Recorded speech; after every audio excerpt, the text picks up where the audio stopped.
watched our Carrera Crossviews bike video, then you'll know that we referred to the Viking Arriba folding bike. This was a present bought for me as a surprise and my first dabble with an electric bike. The purpose of this video is not to compare this to the Crossviews or to give any technical review, but simply to explain my progression from a folding bike to the Crossviews. The Viking Arriba is no longer available to purchase as new.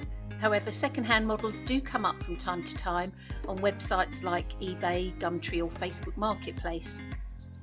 When I received my Arriba in 2017, it retailed for around £800 and was similar to many entry-level electric folding bikes available at that time and offered a cheaper alternative to models such as the Brompton.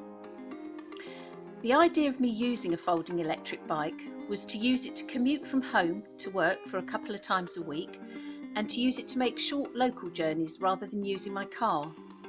I tried a few local trips to start with and these were fairly successful, but I soon discovered the experience of riding this type of bike was completely different to how I'd originally imagined it. So how would I describe riding a folding electric bike? Well, fun is probably the word that best describes it, as in my opinion it's more designed for shorter journeys and doesn't really provide much in the way of exercise. If you just want to get from A to B without wanting to wear full cycle gear or get sweaty, then a folding electric bike is perfect. It's also perfect for people who maybe don't have the energy or lung capacity to pedal over any real distance. My Arriba has 7 gears and 5 levels of assistance, and using the first level of assistance with the gears enables me to use my own leg power up to a range of about 28 miles. The mileage achievable will obviously be less the higher the level of assistance you use, and factors such as rider body weight, road conditions and even the weather will affect the overall mileage. If you use the top level of assistance, then you barely have to turn the pedals, and it's a bit like riding a moped, although the speed is restricted to 15.5 miles an hour.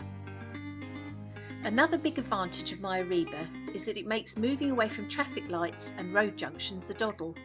Using the lower levels of assist gives a burst of power to move safely away, and you can often leave regular cyclists still adjusting their gears.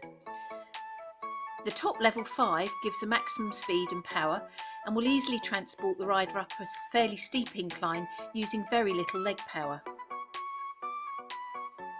The fact that the bike can be folded up is also great, as it fits fairly easily into the back of my car. However, it weighs 20 kilos and it is a struggle to lift it in and out on my own.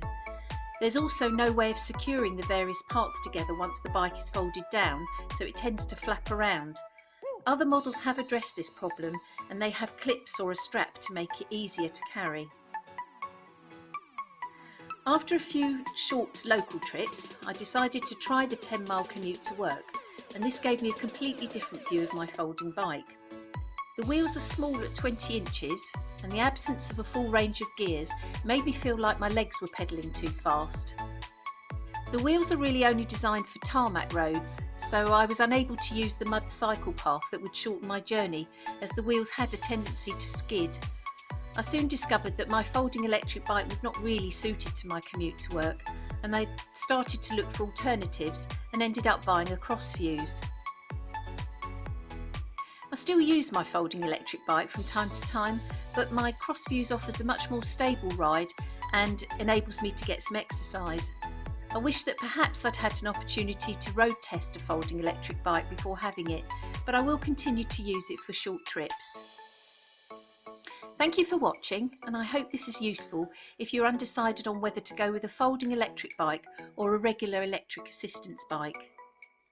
Please give the video a thumbs up or leave a comment if you found this helpful, and hit the subscribe button.